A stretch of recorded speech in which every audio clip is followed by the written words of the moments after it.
Hello and welcome to another episode of the Opus Well Style Podcast. My name is Iván Watanabe here with my great partner, Adam Rolewicz. Adam, what's going on, man? How are you?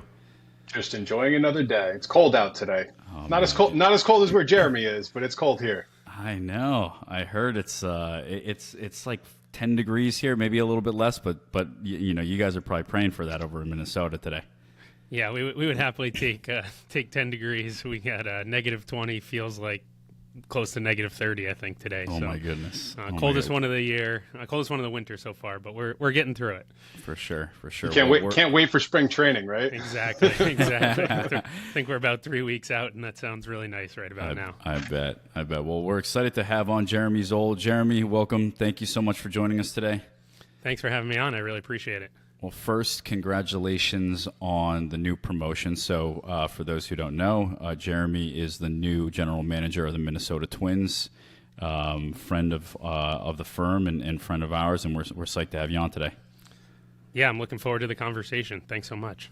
Absolutely. Well, first, just kind of, fill us in. Like, what's going on? How are you excited? Are you nervous about the upcoming season, the new role? Like, what's going through your head these days? Yeah, it's a really exciting next step in my career journey so far, and the off season comes with kind of these ebbs and flows of trying to figure out staffing and personnel throughout the off season, and then working on building the best roster we can for the upcoming year. And last year didn't end exactly the way we were hoping, so optimistic that 2025 will be a better year ahead, but still a lot of work to do, even with spring training upon us. So we're getting through it the best we can, and always a new challenge and new problem to solve in our world, which is what keeps me and us on our toes, and what I enjoy the most about the role, for sure. Yeah, absolutely. Well, there's a million places we could take this conversation today, but one of the main reasons why we wanted to have you on, and thanks again for the time, especially during the busyness, was to talk about sort of leadership and culture and building an organization. And from your position, going from the assistant GM to the GM, I'm assuming it brings a whole bunch of challenges now that you're sort of in charge of the culture, right? And so just wanted to find out a little bit more on your ends, what you're thinking about, what kind of challenges you're facing, and really just how you're kind of going about it these days. Yeah, for sure. I've been really fortunate, throughout my career to be surrounded by a lot of great people and a lot of great mentors, leaders to help kind of guide me and shape my leadership style. And when I first joined the Twins about 7 years ago, the role was Director of Player Development, overseeing our minor league system. And, that came with a lot of opportunities to go through a trial and error process of building a culture. And, ultimately you're responsible in that role for all 200 plus players at the time in the minor leagues, and upwards of 80 to now probably 100 plus staff members. So that was a really good initial experience, probably the best role that could prepare you for ultimately being in a GM seat. And, feel like we learned a lot along the way. The people that I've been able to surround myself with on our team who have been a great support system. And, as you know, shifting from the assistant GM role, where I was most directly overseeing continuing to oversee our player development group, but then also our performance team, to now the entire organization. Some of the other departments I was more working kind of alongside, and taking that next step to overseeing comes with a lot of opportunity and a lot of excitement, for sure. Yeah.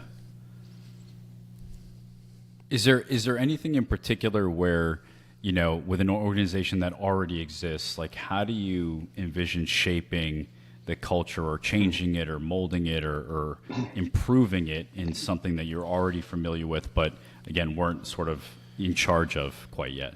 Yeah, for sure. A couple people along the way have asked me, like, oh, am I going to try to put my stamp on things, or what is that exactly going to look like? And, I think one of the fortunate parts of having this come within the same organization is that ability to kind of keep building what we're doing, and not feeling like we need to take a 180 or go in a totally different direction. Whereas if you were joining a new organization and stepping into a GM seat, there's a ton of people to get to have to know and learn, and processes to get up to speed on. Whereas, now I have a pretty good handle on things, and, I think In the earliest stages, it's still a lot about, okay, what are the things we feel really good about, and now where are our opportunities and where do those lie? So, whenever we're going through a number of changes within the organization right now for sure. So whenever that happens, people are trying to figure out how the dust is going to settle and what it means for them. So, the last few months have been a lot about trying to get the remainder of our roles squared away. Finally, feel like coming out of the holidays, we have that in a really good spot, and everyone kind of understands what seat they have and what the expectations are going to be, which leads us to now, actually trying to attack the problems, and then, we'll keep iterating from there and view it much more as an iterative process than, okay, we need to stop, pause, and totally go in a different direction. Yep. One of the questions I always have is, and you have like an elite organization, right? You've got this melding of all of these different personalities, and these are all guys and gals that have been the best of the best, right? Through their entire lives, they've always been at the top. So you've got all these A-type personalities in a room or in an organization. I have to imagine, it's overflowing with ego. So how do you remain humble, but, get everybody on board in the same direction? That's got to be a challenge. And it's just always something I've been curious about. Yeah, for sure. I think the way I think about it, you kind of have two different clear, groups that we're talking about here. We have all of the players who really fit into that mold of, in order to reach professional baseball, never mind the major leagues, you were for sure one of the best players, the best player in your high school group, the best player on your summer team, one of the best players on your college team, and everyone along the way, no matter how good you are, starts to hit failure at different turns, and they haven't really gotten to experience that. So navigating that and the ego hit that can come for players, finally failing and starting to question their abilities, and are they going to be able to persevere through that journey is one big challenge. We can certainly dive into that further. And then on the employee side of things, we're, as you know, we're getting the best and brightest from all around the country and different perspectives and people that have been exposed to a lot of different things. So I think you're trying to find that balance of making sure everyone feels like they're part of the culture and they're on their own development journey. I've ultimately been able to work at a few different organizations in a full-time capacity and been able to take a few different steps. And we're always trying to provide opportunities for growth internally, but we also know that the realities are sometimes we won't be able to provide like the total growth for an employee within our own organization, and sometimes it's setting them up to take the next step and the best step elsewhere. But I think that ability to allow people to feel heard and valued, while also making sure that they have a clear sense of what they need to do to get better, making sure they feel like they're contributing, and having those kind of areas, there's projects outside of their core responsibilities to keep them engaged and interested is another good kind of area that we spend a lot of time thinking about. So those are kind of those two different prongs, I guess, so to speak, and happy to dive deeper on either of those for sure. Yeah, I mean, absolutely. I'd love to hear a little bit more on the baseball side of it, right? So dealing with a lot of type A personalities and ultra successful individuals. I sort of, when I think about it, I think about, in the corporate space, I would think like, top private equity shop, or, guys and girls who went to the top MBA programs that are elite at what they do, not used to losing very often, and sort of how does that, how do they take that in an organization, or, every season, if it doesn't come home with a trophy, or less than, what the expectations were, how do you sort of deal with that, right? So, yeah, I'm curious to find out more. Yeah, totally. So, a few different ways to go from there. I think last year was a really good example. We had one of the best teams in the game for about 2/3 of the season, and the final third or quarter of the season really didn't go the way that anyone was hoping. We had a number of younger players on the roster balancing out some superstars, they've been part of the group for a while, and a number of guys took their lumps down the stretch, and we ultimately ended up missing the playoffs, and I think it led to a lot of soul searching for a lot of our players, and trying to figure out, okay, what do I need to do this offseason to get better? How do I reinvest in myself to make sure that doesn't happen again, and use it as fuel and motivation. When we're talking about minor league players, there's often a fear of if I'm struggling, well, what if am I about to get released? And you'll even see that go as far as like guys who they're not even remotely on the radar for getting released within the organization, and then we hear through the grapevine from a coach or a confidant, oh, he's concerned, and realizing we need to like find the opportunity to pump guys up, but Sure. also balancing that with sometimes like a player might think they're on a major league trajectory, but they actually are going to have to take a few more steps forward with their skill set to keep getting better. So, I think ultimately everyone's trying to, everyone is oriented and geared towards, being the best that they can. And sometimes when you go and make a change to your game or a change to your off-season philosophy or, weight room training, whatever it may be, and it doesn't work, that can be a little bit, jarring, and ultimately, that reminder, that refresher of like, nope, we still have, really high hopes, and there is, continued development that happens, year in and year out for, even the best players, never mind the players that are trying to become the best. So we invest, in a lot of different ways in that regard, through our coaches, through our front office group. We're really proud of the partnership we have with Premier Sports Psychology, helping on both the mental performance and mental health side of things. And they have some wonderful practitioners that can cover the whole spectrum of mental health and mental performance, and some of the programs that they lay out to try to create those resets and that goal setting, that resiliency factor that is just a clear separator for those who are able to persevere and those who maybe get stuck along the way. Yeah, it's funny because in your organization, on the player side, or if you have like a sales role, the numbers are the numbers, right? There's no shying away from the numbers. If my batting average is in the 100s, I'm clearly underperforming the average major league ball player, right? So it sort of speaks for itself. It's very clear cut if somebody's performing, not performing. But I'm curious, sort of on the more employee side, are there any metrics or any things that you use on a regular basis to judge performance, to check in with folks where, again, on the baseball field, it's very clear whether you're stacking up or you're not? Totally. It's definitely a lot squishier in our world. Sometimes I think it'd be nice if we just had a clear, sales metric to hit, and then it would be, pretty black and white. Unfortunately, that's not totally the world we're living in. So, you're trying to find that balance of like process-oriented goals with, some results, but recognizing the results are not fully within an employee's control by any means. So, this orients really well to, our player development folks, our coaches, coordinators, and player development front office crew. So like, we're trying to set organizational metrics of, can we have, can our pitchers in the minor leagues have the best, metrics in terms of the things that are controllable. So fielding independent pitching, FIP, is, something that looks at things that are within the pitcher's control, the ability to strike guys out, the ability to not walk guys, the ability to limit home runs. And how do you improve those things? That's through our training programs to try to help.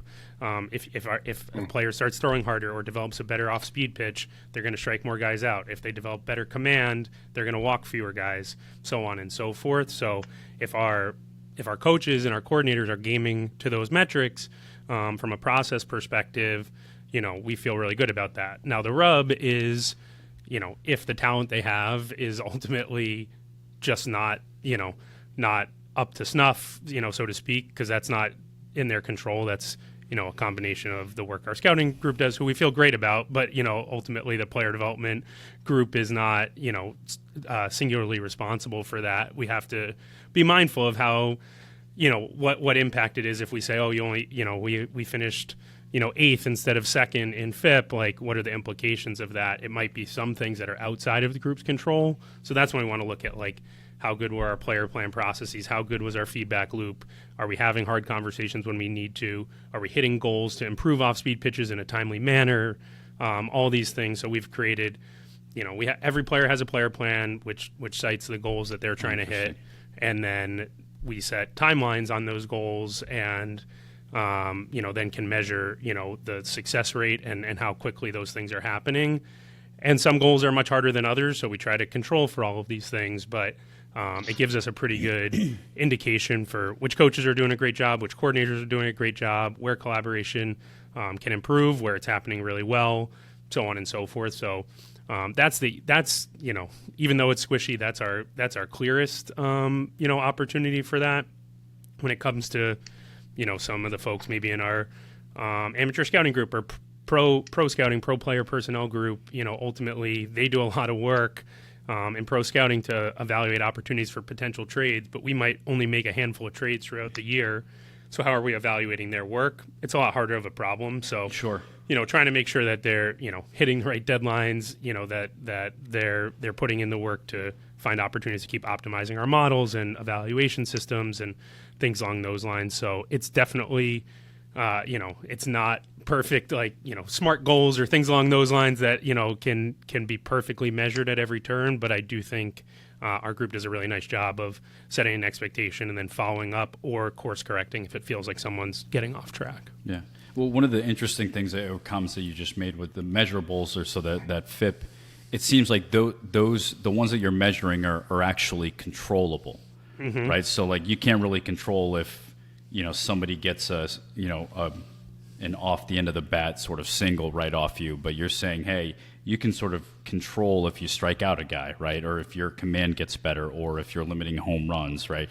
So those sorts of things seem a lot more measurable or controllable, which probably helps for the goal setting versus, again, maybe ERA isn't the ultimate measurable, but FIP is sort of what you go off of. Is that a little bit more accurate from a training point of view? Exactly right. So a pitcher, for example, could give up 4 runs in a 4 2/3 innings pitched outing, and that would not be very good from an ERA perspective. But if he struck out 7 and walked 0 or 1 guy and didn't give up a home run, that's a good outing, in terms of the things that were within his control and, how we think that'll lead to future success. So, to finish the play on this example, our pitchers after every outing have a review meeting with our coaches.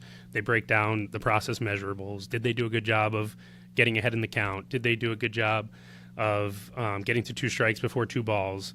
And did they convert 2 strike counts into strikeouts? And if so, how did it happen? If not, how did it? Why did it not happen? If they're trying to improve the movement on their changeup, what did their changeup look like in the outing? Which were the good ones? Which were the bad ones? Did anything click or stick?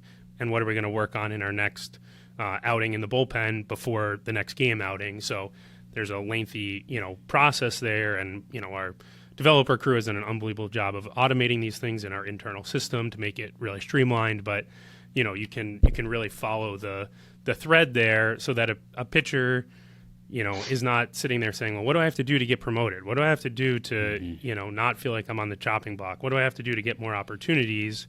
And it feels really clear cut for them to work through that. Right, as clear cut as it could be, right, for that type of role. Yeah. Totally. Outside of the government, I think the baseball probably has more acronyms than any other organization. We're not at the government level, but there are a lot of stats and a lot of acronyms, and we try to keep it simple for our players, but we also spend a lot of time on educating them. We spend a ton of time on staff onboarding to get them up to speed, because basically every year, for one reason or another, we're bringing in new coaches, new coordinators into the organization, either because we internally promoted other people that were in those roles, or we lost, some people to bigger and better roles that we didn't have for them. So, our group has worked really hard at that onboarding process, and, and then the players get a litany of presentations in spring training. We work to keep it digestible, or if you're newly drafted at post-draft minicamp in the summer, and we keep them short. So that's why there's so many of them, because we're trying to keep attention spans and all that. But we think it's really important for them to understand exactly how we're evaluating them and try to avoid any secrets along the way.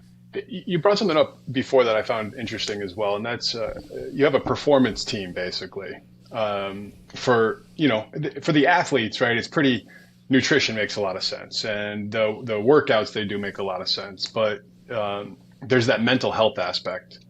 And I imagine it's not just, how are you behaving and acting on the field and tied to the sport, but it's also what kind of things you have going on at home, what kind of family situations, because if you're not right in the head, in all aspects, it certainly permeates into your play.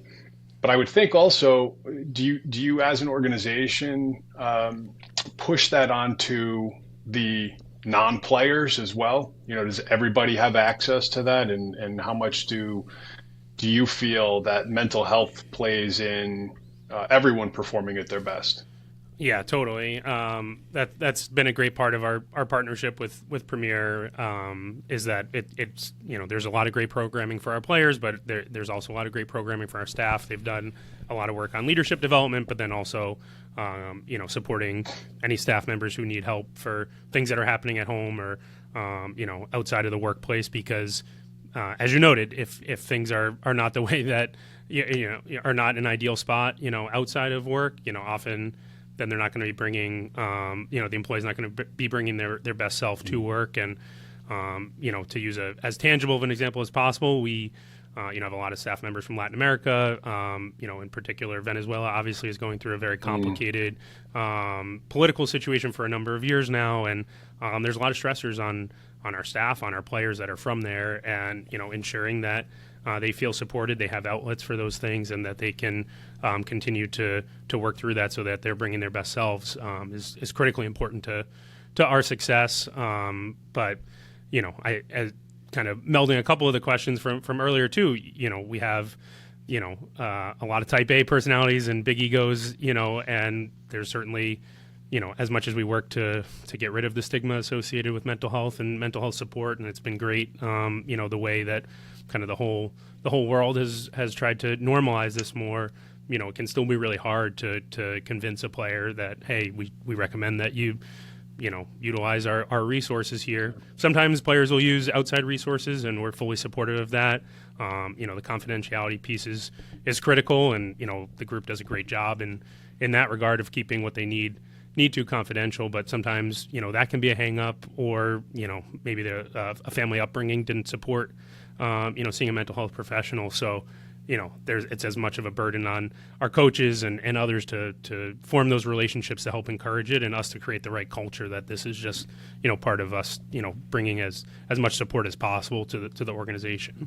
Yeah, you mentioned a couple of times sort of helping develop and promote, both on the player side but also on the organizational side, promote and mentor and develop these talents.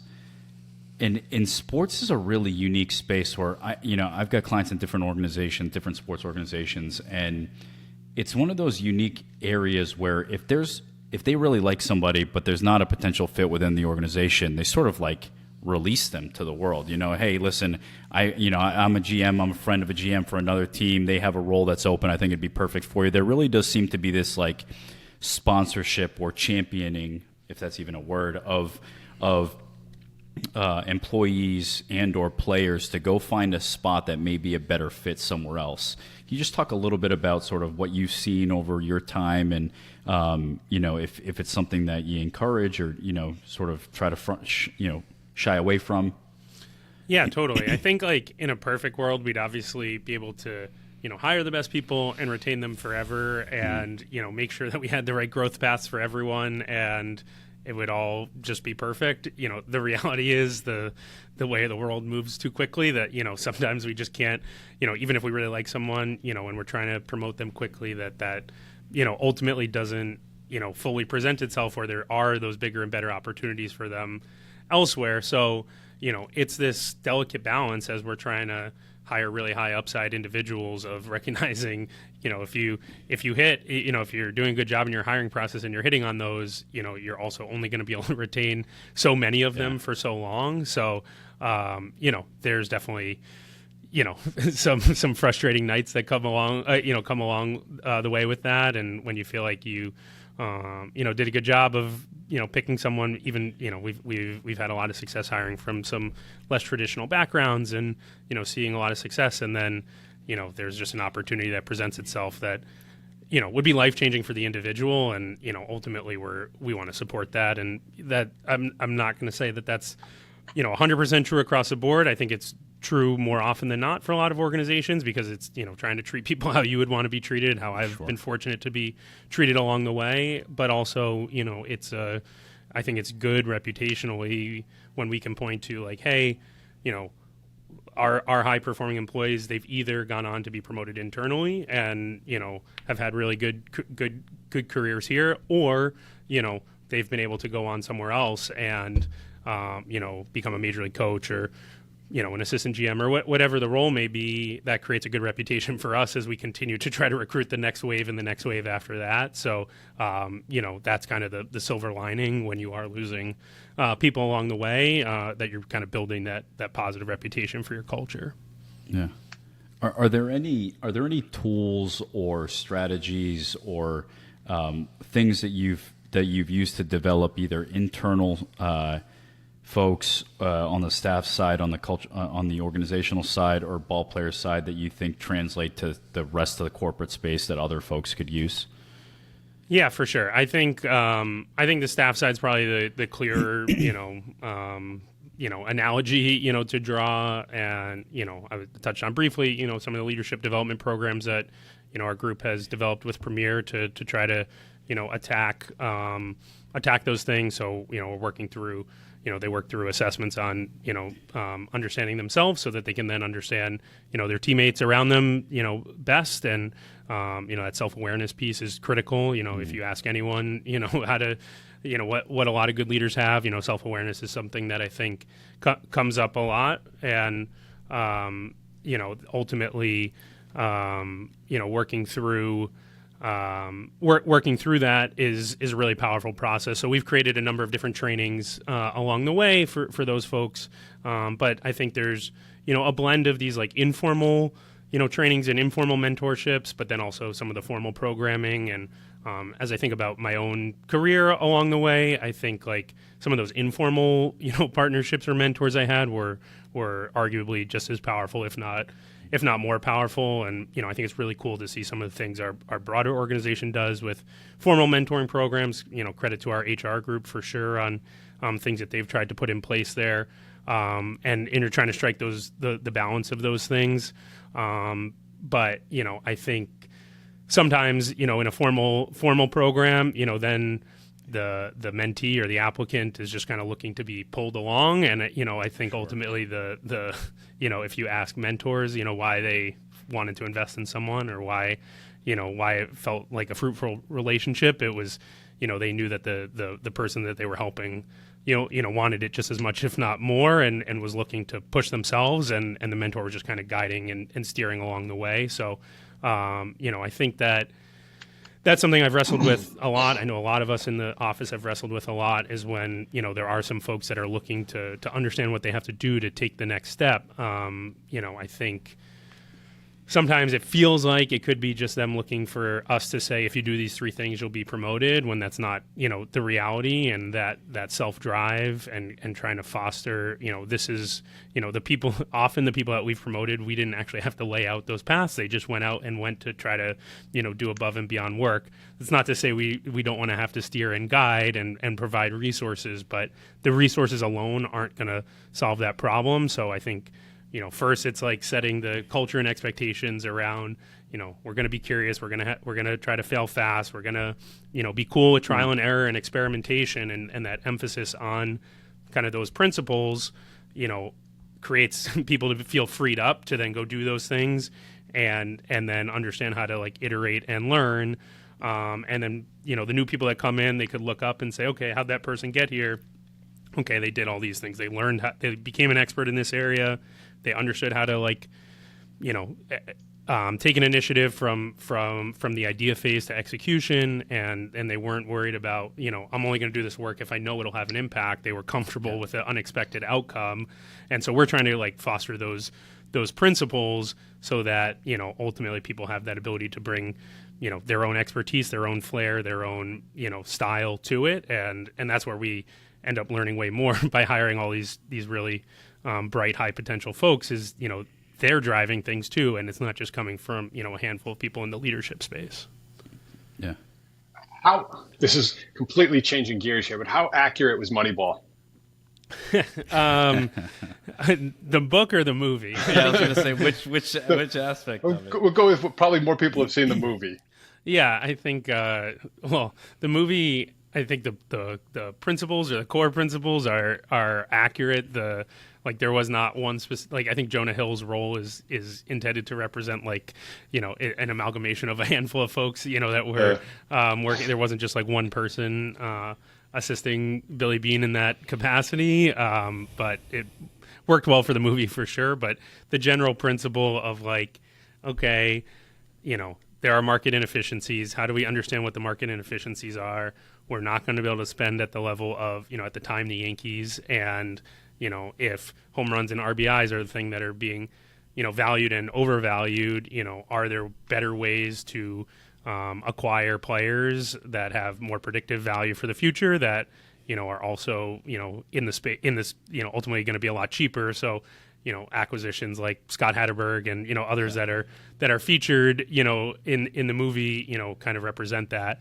Now, I think where the movie doesn't fully do it justice is they also had a lot of really good players on that team, those teams, Barry Zito, Mark Mulder, whoever else I'm missing, Miguel Tejada, is not even mentioned in the movie. And, you have some really good players that were also part of that group. But, the way that they were able to, fill the holes of a Jason Giambi leaving and otherwise, and how they went about that, there's, plenty to take away from there for sure. Yeah. Yeah. It's interesting because your industry is, and being a general manager of a baseball organization, talk a little bit about sort of how you're feeling right now with the challenge of trying to improve a culture, having to win quickly, do all of those things, in an evolving environment. I imagine pressure doesn't even remotely do it justice, but just, fill us in on kind of how you're feeling right now. Yeah, totally. Starting, with what I mentioned at the very top, sometimes I get asked, what's the day-to-day like? And, it's a really hard question to answer because, literally no 2 days are the same.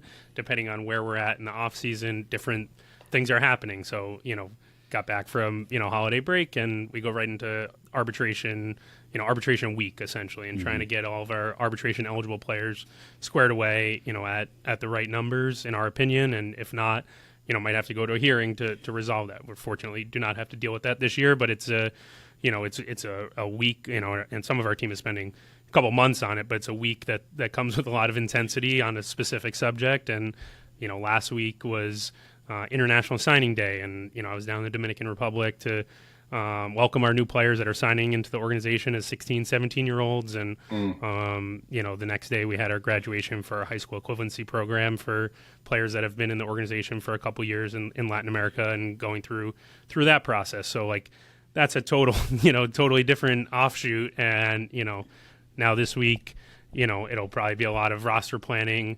conversations, which are happening, in those other weeks too, but it'll be a heavier focus on that. And all the while, there's employee matters that are happening kind of below the surface, so to speak. So there's always the main theme of what's happening in the baseball season. We'll move to spring training. We'll move to the beginning of the regular season. Then we'll go to the draft and the trade deadline and, the rest of the season, hopefully playoffs, and do it all over again. But, throughout the season, there's all different kinds of employee things that are happening as well, and trying to create, systems and processes and structures that allow people to, that we're able to work through all those things. And you just, you definitely can feel like there's not enough hours in the day to service all of those needs at any given moment. And it's all about just trying to prioritize correctly and making sure that we have, in our full leadership group, people that feel empowered to make decisions when they need to and provide recommendations and keep us moving so that, it's not all, piling up in front of, my desk or Derek Falvey's desk or whoever it may be, and, creating those blockers, because people feeling freed up to move is, I think really crucial to be able to push things ahead here. Yeah, absolutely. Does your organization, do you guys do things like language? Do you work on some of these guys learning English? Do you speak Spanish? Do you have a lot of bilingual in the industry, just in general? Yeah, so we, for our players that sign out of Latin America, they enter both English classes and our high school equivalency program. as I mentioned, we just had that graduation ceremony last week, and 21 players graduated with a high school equivalency degree, which will serve them well for the rest of their lives. Mm-hmm. And all the while they're taking English classes to try to improve. That continues into the minor leagues, to varying degrees. As you get to the upper levels, depending on where players are at and what their needs are. But then there's definitely a big emphasis on how do we have staffs that are diverse in that regard and can make sure we're helping meet all the players where they're at with everything they need. So one thing we're really proud of, we at every one of our minor league affiliates, we have an English-speaking pitching coach and also a native Spanish-speaking pitching coach from Latin America, so that we feel like we're able to hit the blend of those things. My Spanish is pretty poor. I have a handful of phrases here and there. I do think it. Players appreciate even when you're trying, when you struggle, when you show a little vulnerability in that regard. So very comfortable, messing around with it with the guys. But I'm personally not able to deliver, tough messages in Spanish by any means. But there's definitely a big emphasis on bilingual coaches, staff members.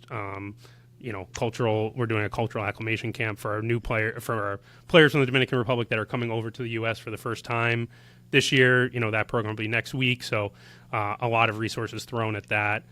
Going back to our sports psychology group, we have multiple bilingual providers in that through them as well. So it's on our mind, kind of everywhere we look, for sure. So it sounds, and that all really comes back to. I think, improving the organization as a whole, having a welcoming environment, having everybody try to get on the same page. And that's what can translate to any organization, right? Totally.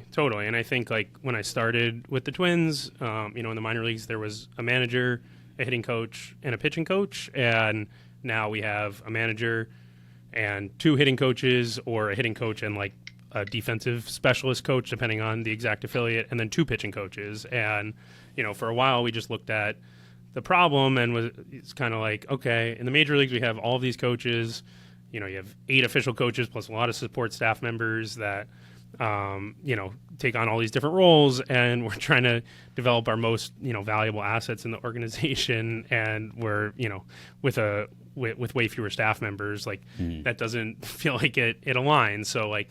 So, kind of to your point of, what could apply to any organization, assessing a problem, how do we want to now solve that problem, getting approval for bringing on more staff members, providing the case for how it will be helpful, going from one pitching coordinator to, at varying points, 3 or 4 pitching coordinators overseeing all of our efforts. And, just as the world of technology has gotten, the advances that have happened within baseball from 10 years ago to now, there's just so much more information on a day-to-day basis, and having the right people or having enough people to be able to then apply all the learnings that we're getting is really crucial. And I think that was one of the most important things we did in the early going here, to make sure that we were able to keep up and then push ourselves to more of the cutting edge of things, for sure.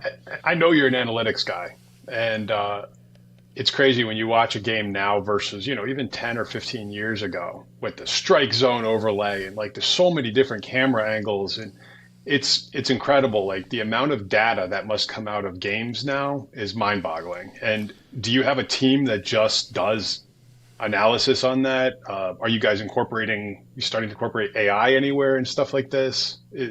Just a little bit on the technology. Yeah, totally. So we have a full R&D team that we have our analysts, we have our model builders, and we have our developers. So analysts are kind of doing any type of ad hoc project, could be short, medium, or long term. Model builders, trying to come up with our projection system for how good do we think a player is going to be in the future? And, that's gone through probably 4 or 5 different iterations just in my time here, constantly layering on more and more information. Then our developers, who are, ensuring that we can ingest all of the information, that, all of these rows of data, that we can ingest it, that we can, have it visualized in an easy manner for all of us to understand and be able to apply. So they do an incredible job. AI is something that, I think we're, like many, trying to learn about, and we've made some strides in that regard, for sure.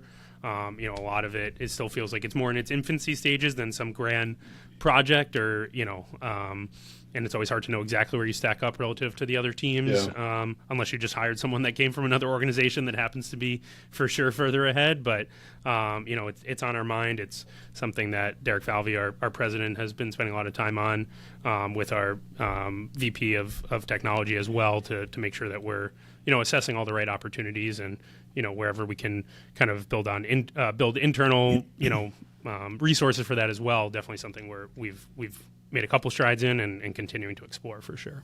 That's great.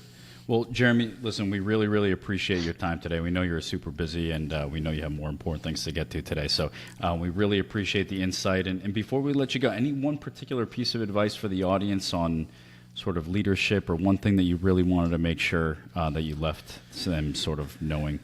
Yeah, for sure. I really appreciate you guys having me on, and always fun to get to talk about this stuff. I think as I reflect on like kind of my own leadership journey, I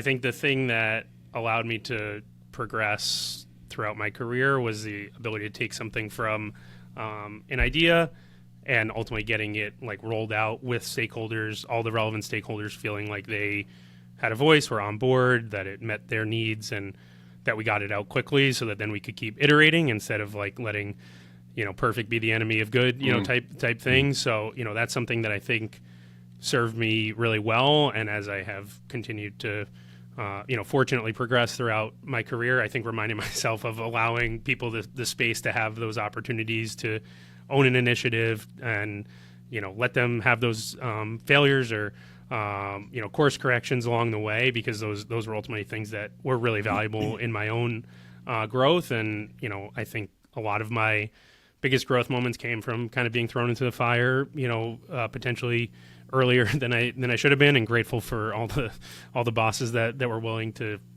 take that chance on me, and making sure to try to like pay that forward for the people that we think are really high potential and can handle it as well. So not forgetting the things that help you on your own, that helped you ascend and become a leader, and making sure you're applying those to those around you for sure. Yeah, you said that earlier. Fail fast.